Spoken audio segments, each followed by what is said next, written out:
Okay, thank you. It's great to be here. Thank you for the invitation. My name is Kucharski. I'm a researcher specializing in mathematical modeling of infectious diseases. And as well as that, a writer most recently of this book about the relationship between science and gambling. Now, on the face of it, my day job couldn't really be further from casinos and plastic chips and playing cards, but actually the relationship between science and gambling is quite a close one. The two subjects are actually very intertwined. And that's what I want to talk a bit about today, through a few stories and examples of how not only people have taken ideas from science and maths and used that to take on games of chance, but also how many gambling games and betting situations have inspired a lot of the concepts that are now fundamental to modern science. And what I want to do is start with lotteries, because for me it was lotteries, a story about lottery actually, that first got me interested in the maths of betting several years ago. Now, I'm sure any of you who've looked at lottery or played lottery will know it's incredibly hard to win. But the way in which we measure how hard it is to win is a fairly recent development. Although mathematics goes back millennia, the ideas behind measuring probabilities of an event is something that only really started to take off in the 16th century. And it was actually a person called Girolamo Cardano, who was during the Renaissance in Italy. He was a physician. He was the first person to describe the clinical symptoms of typhoid, for example. He was also one of the first to describe games of chance mathematically. And what he did is outlined what we now know as a sample space. So this possible space of events. And obviously, if you want to know the probability of an event, you just hone down on the particular one of interest. So for a lottery, the UK National Lottery, you pick 6 numbers from a possible 59. There's just over 45 million possibilities there, which obviously gives you a pretty poor odds of winning. But there is a way of guaranteeing that you can have a winning ticket, and that's simply to take a brute force approach and buy up every single combination. Now, that might sound a little bit absurd, but let's just stick with it for a moment. For the UK lottery, each ticket costs £2. So that's an outlay of about £90 million if you're desperate to guarantee that you have the winning ticket. Clearly, that's not realistic. However, not all lotteries are the same. And in the 1990s, the Irish lottery had a much smaller sample space. And in fact, there were about 1.94 combinations of numbers that you could pick. Each ticket was 50p, so actually it would cost you under £1 million to buy up every single combination. And this is what a syndicate spotted. And they thought, well, this is plausible now. This is something we could do. So they got hold of tons and tons of blank tickets and by hand filled out every single one of those possible combinations. Now, if you're going to spend £1 million to essentially buy the jackpot, in most weeks the jackpot is going to be maybe a few £100,000. That's pretty poor investment. You're spending £1 million to buy maybe £400,000. But if there's a rollover, potentially you come to a situation where you've got a positive expected value. You would actually, if you have all these tickets, gain a profit. And that happened in the Maybank holiday in 1992. The rollover reached about £2.2 million. And the syndicate put their lottery strategy into action. They went round with all these tickets from location to location, going to shops that maybe would normally sell 1,000 tickets, and going in and asking to buy sort of 15,000. Lottery obviously twigged what they were doing, and despite the fact it was completely legal, somewhat frowned upon it, and tried to stop them. So in the end, unfortunately, they only managed to buy up about 80% of the combinations of tickets. Luckily for them, that still included the winning ticket.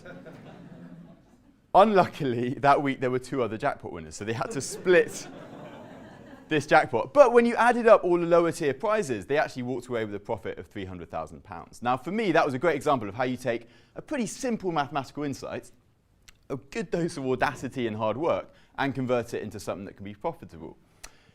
Now, in this situation, it was just a brute force attack. Essentially, they just went for every single combination to get the jackpot. That's pretty simple mathematically. That's not particularly interesting. But if you delve down into lower tier prizes, things get a little bit more intriguing from a mathematical point of view. At the other end of the scale, say you want to guarantee in a lottery that you're going to match one number in a particular draw. Obviously, all you have to do in that case is just buy up tickets with all the numbers in sequence. You don't have to buy many tickets to make that work. How about 2 numbers? Well, for the old National Lottery in the UK, where you pick 6 numbers from a possible combination of 49, people working in combinatorics have showed that the minimal set of tickets you need to guarantee matching 2 numbers is 19. So this is known as a lotto design in combinatorics. If you want to match 3 numbers, however, that's an open question. Actually, nobody's worked out what the minimal set of tickets you need to guarantee matching 3 is. Some people have tackled it numerically, so they've just run through and crunched through a lot of possible combinations, and the lowest that what I could find at least was somebody who came up with 163 tickets to guarantee matching 3 numbers. But actually, it's an open question as to whether there's a lower set out there. So I think there's a lot of interesting maths, even in lottery, which on the face of it seems like a pretty trivial problem to work on. But it's not just modern mathematicians working on these kind of problems. As I said, people like Carlo throughout history have been interested in it. And many of the big figures in maths have also worked on games and gambling.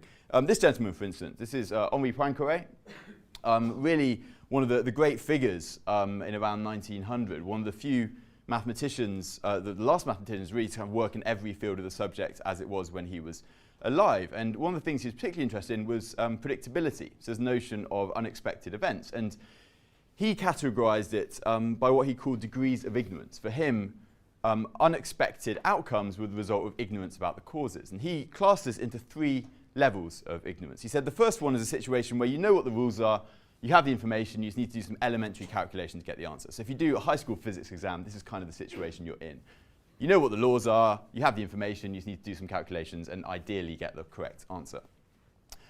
The second level of ignorance, Poincaré said, is something where you know what the rules are, but you don't have enough information to make an accurate prediction. And he used roulette as an example. He said, in this situation, because you've got a roulette ball going around a table, a very small change in the initial speed of the ball can have a very large effect on the outcome. Now, this idea subsequently developed into what's known as sensitive dependence on initial conditions. In the 60s and 70s, became one of the central components of chaos theory, popularly known as the butterfly effect for the sensitive dependence, the idea that a very small change in a weather system in one location can have a very large effect somewhere else. So it's not necessarily a random system, it's just that these very small, imperceivable changes early on can have large effects, and then we say, according to Poincaré, that those are due to chance. But that wasn't where he stopped. There was also this third level of ignorance he focused on, and this was a situation where you don't know the rules, or the rules are so complex you can't pick them apart. And in this, all you can hope to do is watch enough realizations of the system and try and gain some insights into what might be happening. Now, when mathematicians and scientists initially started tackling roulette, they focused on this level. They didn't treat it as a physics problem, they treated it as one of observation. Let's look at a lot of roulette spins and try and look for something unusual, see if there's a bias in the table, something that we can exploit. This raises the question, though, of what do we mean by odd? What do we mean by a bias? And actually, while Poincaré was in France thinking about roulette tables, in the UK, Carl Pearson, the statistician, was also thinking about roulette. And to him, we can never really have any sense of the true process in nature. We can only analyze what we can observe. And because he wanted to understand randomness, he needed to generate a phenomenal amount of data, because this was what he wanted to hone his methods on. In fact, he once spent his summer holiday tossing a coin 25,000 times to generate a random data set to analyze. He was also interested in roulettes. Unfortunately for him, at the time, the Le Monaco newspaper would publish the results of roulette spins in Monte Carlo casinos. And for Pearson, this is a perfect data set which you can analyze in terms of what's going on. And the first thing he looked at, so if you take a roulette table, you've obviously got these black and red outcomes and then this 0. And if you remove the 0, you'd expect black and red to be about 50-50. And in his data, I think red came up about 50.15% of the time. So based on what he had, he said this isn't implausible, that this difference is kind of acceptable. But then he started looking at pairs of numbers. And obviously, if you're doing a lot of roulette spins, you'd expect, sometimes by chance, to get a string of the same color appearing. But in the data, Poincaré noticed that the two switched too often. You didn't get these strings of the same color appearing. What was happening was you get black and red switching more than you'd expect. In fact, he said that had he been watching these tables since the start of geological time on Earth, he wouldn't have expected to see a result that extreme. Pearson actually, in the end was quite angry about this. He thought that Monte Carlo were rigging all their tables, wrote a lot of angry letters, in fact suggested they should be closed down and the proceeds donated to science. But there was something else going on. As it happened, those journalists at Le Monaco weren't actually sitting by the tables and recording all the numbers. They were instead sitting in the bar and making them up, which explains what was going on. But these ideas that Pearson honed have become an important part of science. You know, think back to that sentence. The probability of observing an event as extreme as the one we observed, given that these tables are random. That's the early foundations of a p-value. This is a statistical test, you know, and so whether in my line of work where we do things on clinical trials or you're testing any kind of hypothesis, all of this theory originated with Pearson, you know, throwing coins and looking at roulette tables. And as well, these kind of theories have been applied by gamblers to understand roulette tables. In the first half of the 20th century, many gamblers would actually watch the tables instead of sitting in the bar and collect the data and look for biases. And when you had tables that had worn down or certain areas or numbers were appearing more often than others, they used this to capitalize and have an advantage over the table. Over time, casinos worked out what they were doing and made sure that the tables were incredibly well maintained and shouldn't exhibit any noticeable bias over time. But in the 60s and 70s, a number of physics students realized that this puts you back in the second level of ignorance, that if you have an incredibly well-maintained table, you can essentially treat it like a physics problem. One of them compared it to a planet orbiting a point. You should be able to write down the system of equations governing that process and solve it given enough information. In the 70s in particular, one group at University of California, Santa Cruz, it's quite a well-known story, but what they did was divide up the spin into what happens. Initially, it starts with the ball going around the rim. Often it will go around a couple of times before the croupier calls no more bets. You've got a window where you can obtain information and capitalize on it. Then it will drop down onto the track, spin freely, and then eventually hit one of these deflectors and end up in one of the slots. And what they realized is that actually in this system, if you collect enough information over time and calibrate your model to the particular table, that initial period of the ball going around the rim gives you enough information to be able to make not perfect predictions, but certainly enough to get an edge over the casino in terms of where the ball will land. That's all well and good doing that in a classroom, but if you want to do it in a casino, you know, these aren't calculations you can do in your head. You need a way of computing them. So they designed wearable computers, wearable hidden computers, to carry out these calculations in a casino. And as it happens, the first ever wearable computer was designed for this purpose. So a huge amount of wearable tech now. This is where it all originated. Obviously, they had some teething problems. They quite often get electric shocks from their computer, which is not ideal when you're trying to keep a low profile in a casino. In other situations, this sensitivity to initial conditions came into play. Like if the weather changed, for instance, they'd need to recalibrate their model. Another occasion, the team started losing money and couldn't really work out why until they realized that further down there was an overweight guy leaning on the table and screwing up all of their predictions. But you know, in many cases, these ideas stimulated a lot of thinking about these kind of processes. And the researchers didn't become gamblers necessarily. Many of them went into technology or finance or academia. But they treated it as almost a playground for ideas, as a way of just testing out this problem-solving ability. And the interest in games and gambling has continued from an academic point of view. One example is poker and games. Obviously, there's a lot of interest in AI around game-playing algorithms now. Poker, as it happened, was one of the first inspirations for game theory. Back in the 1920s, John von Neumann was a brilliant mathematician. He was the youngest professor in the history of the University of Berlin. Wasn't so good at poker, though. Now, on the face of it, poker is a perfect game for a mathematician, right? You've got a probability you get dealt a certain hand. You've got a probability your opponent gets dealt a different one. But of course, reality is a bit more complex than that. And as von Neumann said, real life consists of bluffing, of little tactics of deception, of asking yourself, what does the other man suppose I'm going to do? And trying to understand this push and pull between different strategies, he looked at some very simplified versions of poker. And he started off, for example, with two players. Each of them dealt a single card.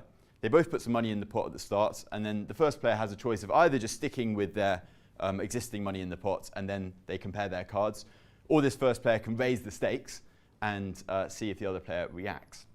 It's a very simple game. Von Neumann observed there's essentially a tug of war going on between these two strategies, because each player is simultaneously trying to maximize what they get and minimize their opponent's payoff. Because in a game like poker, anything your opponent wins comes out of your pocket. So you're trying to really push and pull between these two approaches. And in the middle, there's an equilibrium point where neither player will have anything to gain by unilaterally changing this strategy. So if you're familiar with game theory, this is kind of the early ideas of a Nash equilibrium, the situation where neither player over time would expect to gain anything by changing what they do. And when he analyzed this very simple version of poker, he found that if the first player gets dealt a very high card, it makes sense for them to raise the stakes. Intuitively, that's pretty obvious. You know, if you've got a good card, good chance of winning. If you've got a middling card on that draw, you haven't got a great chance of winning, so you don't want to up the stakes. In this case, yeah, it makes sense to kind of stick with what's already in the pots. Interestingly, though, when the player was dealt a low card, this equilibrium strategy said that they should raise the stakes. And if you think that through, again, it kind of makes sense that if you've got a very low card, if you stick with what's in there and just turn over your cards, you haven't got a great chance of converting it into a victory.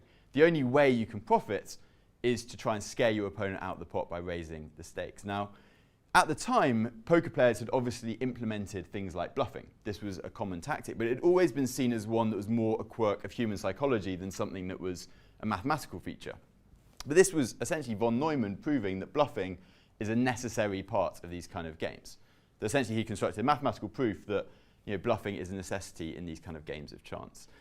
Now, the strategy in this very simple version of poker is what's known as a pure strategy. There's a set of fixed rules of if this happens, do this. If you get a high or low card, you raise the stakes. If you get a middle card, you stick with your bet.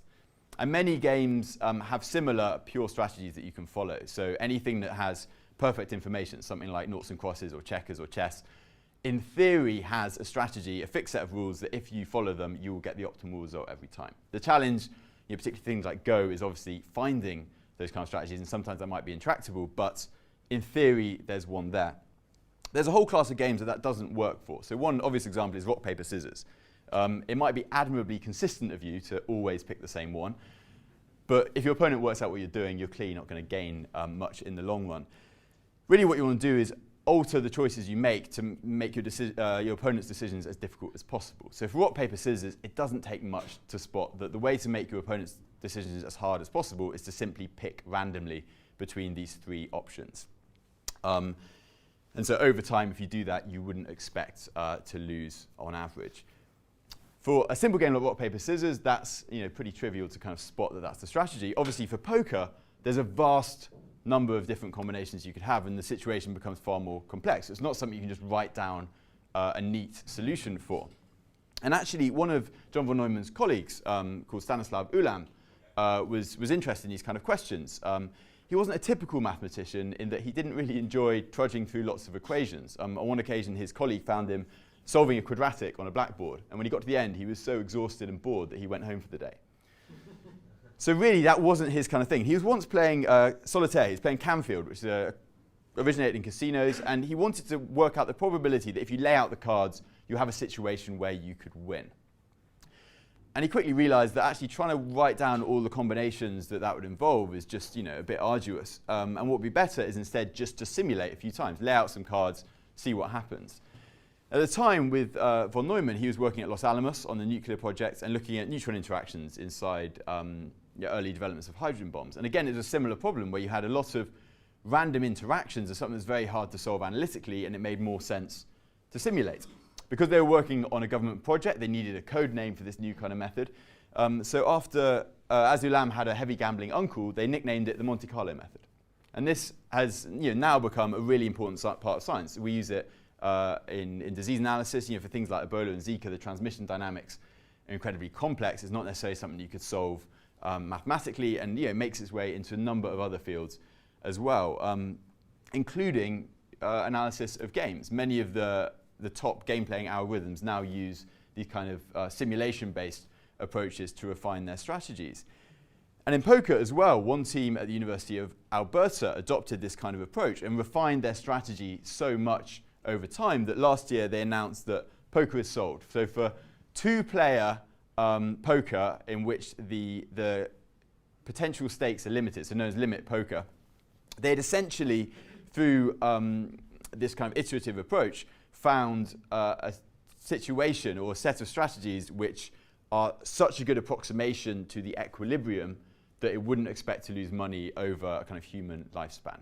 So they hadn't found this exact solution like we can write down for rock, paper, scissors, but they'd found one which was such a good approximation that they wouldn't expect to lose money over time. It's obviously a tremendous achievement, but it does have the limitation that you're assuming that your opponent is perfect. If you design an equilibrium strategy, you're assuming you're facing the optimal potential opponent. And that makes it quite defensive. because essentially you might be facing someone with flaws, and if you're following the equilibrium strategy, you're essentially deciding that you're trying to minimize your losses. You're trying to make sure that no matter who you're facing, you're not going to lose money over time. Of course, people do have flaws, and just to illustrate what happens when people play games, what I'd like you to do is just pair up with the person next to you and play a couple of games of rock, paper, scissors. So I'm sure you all know how this works, 1, 2, and then show what you do. So just play a couple of games and see what happens.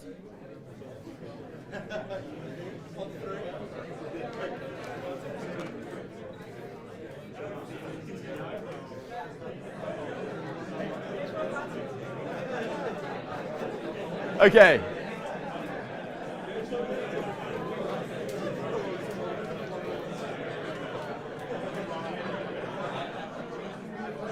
Okay, so I think everybody's had a go at it. Okay. Okay, great. So there were a few people I think who were playing like a best of 7 or something, but what I'd like to do, okay, so can you just raise your hand if on your first go you picked rock? Okay, who picked scissors? Okay, and who picked paper? A lot of people didn't play, it seems. So generally, I don't know if you can see there, but the split there was most people were picking rock or scissors. And actually, in many large-scale games where people played a lot of times, that tends to happen. Paper isn't a very popular opening option. And often what will happen is novices, and particularly men, will pick rock. So it's not kind of hard and fast rule, but that's generally what happens. And scissors comes out as the most popular option amongst experienced players. So humans, I told you about 5 minutes ago what the optimal strategy was for this game, and yet you kind of still fell into certain patterns. And think as well between what happened between your first go and your second go. So in one large study done about 2-3 years ago, what tended to happen was the person who won on the first go would stick with the same one on the second go, and the person who lost initially would switch to the move that would have beaten them. So if you lost to rock, you'd switch to papers afterwards. So again, it doesn't always happen, but people often will fall into these kind of predictable patterns. And there's actually a story about 10 years ago where the head of an electronics firm in Japan wanted to sell an art collection, and Christie's and Sotheby's were interested in holding the auction. And the head of the electronics firm decided the fairest way to settle it was with a game of rock, paper, scissors.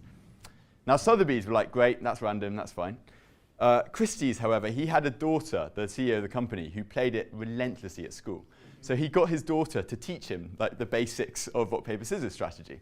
And sure enough, they walked in to play this game of rock, paper, scissors. Sotheby's treating it randomly, Christie's with a strategy. Christie's walked out the winner. Because in these kind of situations, if you're viewing it as a completely random game and you're playing an exploitable opponent, it makes sense potentially to deviate from your strategy and take advantage of that. But there's a downside in these kind of games if you try and adapt what you're doing. If you move away from this equilibrium strategy to try and exploit an opponent, and that's what's known as the get taught and exploited problem. Because if you've got a very smart opponent, they could teach you a false appearance of what their strategy is. So in poker, they could initially pretend to be quite passive, maybe indecisive, and you would adjust your model of your opponent to that, and then they would adapt their strategy and take advantage of the fact that you've learnt an incorrect version of themselves. And there's actually an example, not just with poker, in other industries you have this problem. So finance is another situation where big increase in the role of algorithms. Unlike poker, where you have these very detailed strategies, in finance, obviously if the aim is to be quick, you want as little code as possible. You want to execute it as fast as you can. And a couple of years ago, there was a situation where 2 Norwegian traders had noticed that a US stockbroker had an algorithm which would always react to a trade in the same way. So no matter how big the trade was, the algorithm would change the price by exactly the same amount. So what they did is they trained it. They made lots of small trades to nudge up the price, and then made a huge one and profited from the difference. Now, that went to court, obviously, and they were charged with market manipulation, and they were handed suspended sentences. But on appeal, their lawyer made the point of if they'd been trading against a stupid human, that would have been fine. There wouldn't have been anything wrong. The issue that apparently was the problem that was they were trading against a stupid algorithm who presumably was designed by a human who was lacking in a few skills. And that appeal was seen as justified, actually, that it didn't make sense that if you're trading against a human, there should be different rules for if you're trading against an algorithm. How can one be skillful and yet the other not. And similar arguments have developed in other fields. For example, a few years ago, and it's continuing to happen, that the US are cracking down on poker, particularly online poker, but also real games. And in 2011, a person who was operating a poker room in New York was actually taken to court for operating a gambling operation. Now, in federal law, many casino games are explicitly defined as gambling, but poker isn't actually one of them. So poker is kind of open to debate a bit as to whether it was gambling. And in federal law, gambling is defined as a game that is predominantly down to chance, predominantly the result of chance. So this whole legal case rested on, is poker a predominantly a game of chance or predominantly a game of skill? A lot of economists and mathematicians weighed in, obviously making the point that in a single hand you've got this element of luck, but over a realistic course of a poker game, skill can prevail. And this is actually the first time that a judge in the US has ruled on whether poker is predominantly a game of chance or a game of skill, and ruled that it was a game of skill. It was not gambling under federal law. But there was a footnote to this case, because under state law, gambling is defined as anything that has a material element of chance. Now, it's very hard to deny that poker has an element of chance. And so in this case, it was defined as gambling under state law, and this decision was overturned. I think you were seeing it increasingly with things like fantasy sports as well in the US. Where do we draw this line between something that's chance and something that's skill? And I think there's often this temptation to almost put things in boxes. We like to say, this is a box full of luck, this is a box that's full of skill. And I think there's also a tendency, if we're good at something, we tend to put it in the box on the right. And if we're bad at something, we put it on the box on the left. But really, I think history and looking at these games and gambling has shown that it's much more of a spectrum than that. Some of the stories I've shown you in many other situations, things like card counting as well, have shown that a lot of games that maybe we think are luck, actually with sufficient skill and effort, can be overtaken with mathematical and scientific thinking as well. And actually games that we think are purely dependent on skill perhaps may have an element of luck as well. So back in the 90s when Garry Kasparov was playing Deep Blue, IBM's chess computer, there was a point in the game where Deep Blue made a move that was, by all accounts, so ingenious and so subtle that it threw Kasparov a bit. And actually, a lot of the commentators said it changed the course of the game because it was so unusual what he had done that it convinced Kasparov that he was playing something that was simply beyond what he had encountered before. He was playing an entirely new class of player. As it happened, though, Deep Blue hadn't chosen that move because it was clever. It had run into a situation where it couldn't make a decision about which move was best. And in that situation, to avoid a dead end, it had been programmed just to pick randomly.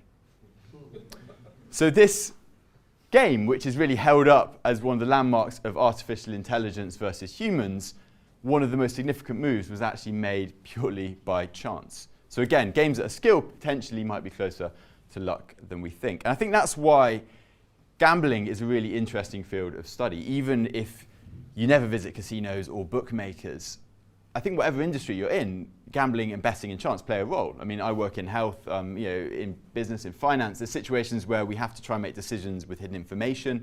We have to try and deal with uncertainty. We have to try and balance risk against potential payoffs. I think historically, that's why it's been so interesting to a lot of people who are quantitatively minded and continues to do so today.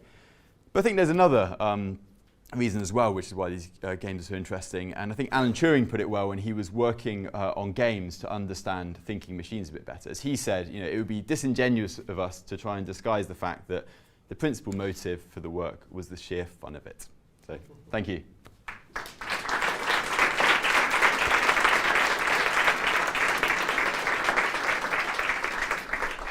Thank you very much. We're now opening up to questions. I have the first and obvious one. Do you gamble, and how many casinos are you banned from? I do. I mainly play poker. I think one of the things this book has kind of taught you is how many games, just the sheer amount of effort required. So there are syndicates out there taking on a huge amount of sports, but essentially that would just be doing my full-time job on a different data set. So I think poker's a nice one where a relatively small edge can play quite a big role. Unfortunately, most of my friends refuse to play with me now. So you mentioned Kasparov and Deep Blue, yeah. And we've just had, DeepMind and AlphaGo. What's your kind of opinion on the work that you see DeepMind doing in terms of changing games from rather far more to the skill element and kind of the way computers are working on games? I think one of the things with Go that stands out, and it's similar with poker, is just the speed at which these developments are happening. Because I think Go, for a lot of people, was safe from computers for a few more years. And similarly with a lot of the more complex forms of poker, so no limits, hold'em, and these kind of things, I think people had this idea that humans would be dominant for a lot longer. So I think that's quite interesting in the timescale. Also with Go, just the way it's tackling it, because obviously it's a game that you can't find this optimal solution. So it's, from what I understand, it's much more about understanding the kind of the shape of the board, so adopting almost more human approaches to learn these games rather than simply crunching the numbers as you might do for a very simple game. So I think that's quite interesting, of having to reproduce human learning techniques. And actually for poker, a lot of the algorithms they use to try and solve these are based on regret minimization. So they have a kind of regret function within their learning components. So I think that's actually quite interesting, just coming out of it as a side issue of what the efficient ways of learning these kind of games are. Hi, can you tell us a little bit about how this works in the disease spreading part? And if you tried that with any diseases like maybe Zika or something? Yeah, so as I mentioned, many of the ideas that came out of games and gambling we use in our work. So, obvious example is things like Monte Carlo simulations, that generally if you're trying to infer what disease does, you need some way of combining a simulation process with inference of data. And so actually in this kind of situation, it's much more efficient to just do lots of simulations and then kind of refine them to what the data is. But there's a number of other ideas as well. So in some situations, people using game theory, again, these kind of strategies that came out of betting to understand how different countries maybe interact or make vaccine decisions. To many situations, you have almost like a tragedy of the commons from for something where you've potentially got a vaccine that has a side effect or has a problem. From an individual point of view, your priorities and your risk profile is very different to what a population does. So if you have a whole population making a decision, you might have some effective herd immunity, but if enough individuals ignore that, you can end up with a different outcome. So it's the kind of the push and pull between what's good for a population and what's good at the individual and how those things interact. So I think that's why a lot of the ideas come into it. I think it's also just good sometimes when you're working with these ideas day in, day out to understand where they come from. And I think as well, just the fact that these kind of games are very nice situations. If you work in disease data, it's pretty murky. There's a lot of unknowns, a lot of uncertainty. Whereas for something like a simplified version of poker, it's a sort of well-defined problem to work on. So I think you do it in any industry. You work on kind of cartoon problems because they're simple to analyze. I think it's just interesting to see how the history has developed to these kind of things. With the disease data, I'm quite interested, and we hear a lot about immunization, the way that antibiotics will affect us on a global population, and that we might not globally be prepared for outbreak of a pandemic or similar, and that often feels like it's a governmental problem and kind of governments communicating with each other and so forth. So as a mathematician, as a scientist, how do you look to communicate your findings onto a kind of political, onto a human level, and try and impact the system that is often quite messy? That's a good question. I think during Ebola, we did quite a lot of work with government agencies, and I think one of the things they say is it's better to be 80% right today than 90% right in 2 years' time. And it's really kind of working on. There's never a single piece of research that defines a policy. It's always that kind of aggregation. But I think there's often situations that there's a lot of options. It's not clear what's even reasonable. I think modelling and kind of mathematical approaches are a good way of essentially taking things off the table and refining it down. I think especially during these kind of real-time outbreaks, so Zika is another example, there's a huge amount of uncertainty, and ideally you'll get in and do all the kind of field studies and do everything properly, but in the absence of that, we need to make decisions now. I think these kind of analysis are quite a useful way of doing it. I think policymakers appreciate having things there very quickly as an evidence base to make decisions on. I was just thinking about your a bit like roulette, moving from kind of more into a skill mode than a luck mode. Do you think the insurance industry is actually going to be, because at the moment it's just done on this huge population and you're roughly going to die or roughly going to have a car crash, but actually as you have increasing levels of data about everything you do in a car or every bit of genetics, then it becomes calculable potentially. Do you see that shift in that insurance industry? Yeah, I mean it's really happening. I don't know the details, but I know there's been a few test cases in recent years of that, trying to sort of refine it to certain parts. So split between males and females, for example. And I think there's been some legal disputes as to whether you can actually do that. And you're right, it makes sense if you had that large set of data because you can really refine the risk based on a particular individual, but there's that kind of conflict between people wanting a uniform policy. So I think, again, that's the kind of interesting thing of where what the model says is best conflicts with what's actually acceptable. So if you've got an opponent that you know is playing a perfect strategy, is there any way to use that information to game that opponent? And are there some games which are, because of this, intractable? So if you're playing a perfect opponent, then I suppose by the definition of that strategy, your best response is to play an equilibrium strategy as well. One of the things that's interesting actually is talking to people working in these poker games is in two-player situations, it's pretty obvious that if they're playing an optimal strategy, you need to do the same. But the definition of an Nash equilibrium is on unilateral behaviour. So it's no player has anything to gain by individually changing their strategy. But when you have multiplayer games, you have the potential for collaboration and coalitions. And actually, some of the people working on poker, particularly on the versions of the game that are intractable, have found that you can have these kind of equilibrium strategies, and when people put them together, potentially two players could gang up on a third, and the third can't do anything about that. So in that situation where they all are playing pretty good strategies but not perfect ones, it doesn't necessarily make sense for that person who's being picked on to rely on that as a defense, and it might make sense to look for flaws in what they're doing instead. So I think there's still a lot more to be seen for when you have these multiplayer games, that it's not so clear that these kind of equilibrium strategies are useful. Hopefully that answered your... Yeah. I'm very curious as to what brought you down that path. Why did you write this book?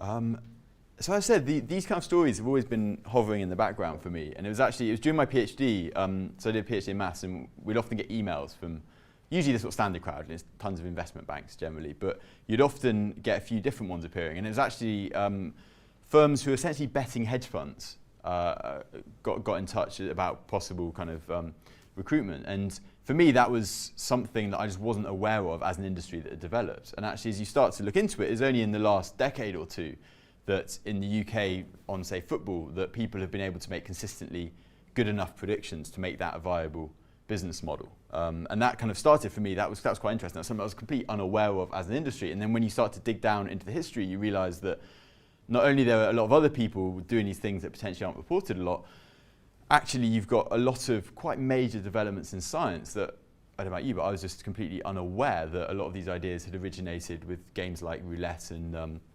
gambling. And I thought it would just be really interesting to have a book that explores not only the history, but also some of the modern efforts. And again, with some developments in AI, I think that's coming on, frustratingly almost when you write a book that is coming on so quickly because it kind of updates. But I think that's fascinating, looking at what's happening in the modern day. And it's just, the fundamental question of if you're going to put money on the line, what evidence do you need to make a decision? And it's the same of whether you're deploying a vaccine or whether you're making a business choice. It's what evidence convinces you that that risk is worth taking. I think gambling is a really interesting industry to look at in that context. So we work at Google and we love data sets and big data sets. We had a speaker recently who spoke of understanding whale noises, and that it's a problem where if we had a larger data set, we could actually make some progress trying to understand how they speak to each other. So in terms of your industry and what you're dealing with, if you could, what would be your fictional ideal big data set that currently you can't collect or is too expensive to collect and you would love to play, be it a game or health or similar? So in terms of my day job, I think one of the big questions that we don't know, so we generally focus on things we can measure easily. A disease case is being diagnosed, that's the thing. If we for Ebola put in a treatment centre, that's something you can quantify. I think the thing that's really hard to measure is behaviour and attitudes and how they change during outbreaks. And I think they change a lot, particularly for Ebola. We saw in some areas the epidemic would tail off, and anything you could shove in a model would not explain that. There was clearly some feedback process happening, and people were seeing what was going on around them and changing their behaviour accordingly.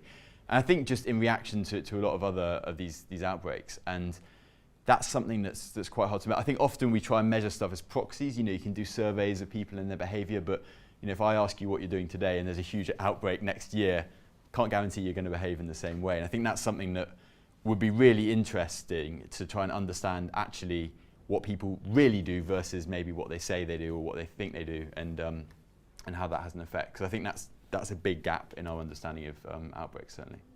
in the beginning, you were talking about the group that found the hole in the lottery system. Did you, while doing your research for the book, also find some fault, some flaw in a system that you could have potentially exploited? There's a few. So one example is, if you remember, back in January, the UK National Lottery. So they introduced this rule. So they upped the number of combinations. So I think it was previously about 9 million possible combinations, and they upped it to 45 million. And unsurprisingly, this meant they didn't have any winners for ages, which is incredibly bad publicity, because actually for lotteries, they like winners. It gives them people smiling checks. It's good. And they introduced the rule that if it hit 50 million as a rollover, they would redistribute the prizes to lower tiers. So that was one thing actually I sort of chatted to a few people about, of in that situation, if you don't necessarily have to win the jackpot to net 50 million, that gives you a positive expectation on the lottery. So actually the value of a ticket on average is worth more. But then there's the issue of, is expectation a good way of judging an investment? Because you've got a tiny, tiny chance of winning a lot. And then again, from ideas from the book, if you actually look at it, that kind of investment, if you looked at it from a utility point of view, rather than if I played this game an infinite number of times, I might make a profit, think of it of how much is this worth to me? How big a bankroll do I need to make it worth buying a £2 ticket? And actually, in that case, with these kind of lottery rollovers, buying a single ticket is only worth it if you're a billionaire, basically, from a utility point of view, which is not a great message. But I think there was a lot of focus on people saying, well, it's an expected value, it's a great week to play. But the nuance of actually how do you make those decisions, I think was quite an interesting thing to think about. So you were talking about, obviously, the strategies for playing games and stuff, but also in relationship to banking and investments and stuff. Obviously, that's an area where different people are competing with different strategies, but as soon as one strategy starts to take hold, then that changes the environment in which the strategies are behaving. So I know, are there any interesting things happening in trying to predict not only when you introduce a strategy how it will do, but how it will change the environment? Yeah, that's a really good point, and that's one thing that people are starting to work on more actively, actually, is I think there's a lot of focus on finance from an individual point of view. You've got a single investor, single strategy, but of course it's basically an ecosystem, and it's almost, a few people compare it to like an evolutionary dynamic, that if you come up with a good strategy, other people adopt it, and then it becomes less successful, and then you have to kind of evolve what you do. And they're saying that often, the bigger the advantage, the quicker it's going to decay in terms of effectiveness, because it'd be easier for people to spot. And I think for these high-speed things in particular, that timescale is quite short, because if you speed up what you're doing, you have such a big edge over other people that there's a big incentive for them to come in. And in one case, for example, the people are building a hard wire from, I don't know if you heard about this, from London to New York underneath the flight path, because it will give them a sort of fraction of a second quicker information on the market. And building that cable is sufficiently valuable to actually get that edge. So I think particularly as the speed increases, that evolutionary process is increasing a lot. And I think there's a lot we don't understand. I mean, you can take some of the basic ideas from ecology about what happens when you put lots of people together. And one of the classical results actually from chaos theory in the 70s was if you have something following simple rules, it can do very weird, complicated things. I think we're seeing similar things in finance, that you have a load of algorithms written with 10 lines of code, stick them together, and they don't necessarily do what you think they do. So I think that's quite an interesting, important field, but one that hasn't been fully explored. So it'd be nice to see what happens in future. So going back a bit to the disease outbreaks, you mentioned that the data is sometimes not complete. So I was wondering, where do you usually get that data? And once you get the results, how does that data turn into action? Do you just give it back to the government? How does that work? So it varies depending on outbreak. I mean, with Ebola and these kind of things, ideally you have data on the cases as they're being collected at the time. So we were working kind of directly with agencies, as well as like WHO. You had Médecins Sans Frontières and these kind of groups, and actually kind of converting the data back into potential forecasts for them. So I think with all these things, it kind of works best if you work with the people who created the data, because they understand how it's collected and it's potentially useful. But I think one of the things that was surprising with Ebola, for example, is that in many cases, people collecting the data in one district didn't actually have the data from the next district. So we had a kind of situation where we were synthesizing it and visualizing it and giving it back, so they kind of knew what the broader picture was. And it's quite a basic data analysis, because it's essentially just cleaning it and visualizing it. But I think in some of these situations, that's almost the most important thing, that you can do kind of fancy modeling in the long term, but really kind of the fundamental thing on the day is what's the situation. It's this kind of idea of nowcasting. For a disease, you're always looking into the past because you have these delays in terms of how the data come through, and you've got underreporting and those sort of stuff. So the data that comes in today might actually be representing what happened a few weeks ago. So even just making those adjustments and giving them back to the people in the field can be quite a useful exercise. You've discussed how in chess, Go, poker, roulette, these kind of games, there's been like some kind of breakthrough in which someone could beat pretty much all the others. What kind of game do you see next where this could happen, where somebody could develop like a new strategy or get more data than anyone else and beat the system? So which game might fall next? I think poker, so it's certainly no limits. We're kind of at that point. So there's a tournament last year where bots kind of played humans, and they played a vast number of hands. The humans came out with a very slightly smaller pot on average. So naturally, the researchers said that wasn't statistically significant, and the humans said that they'd won. But you had...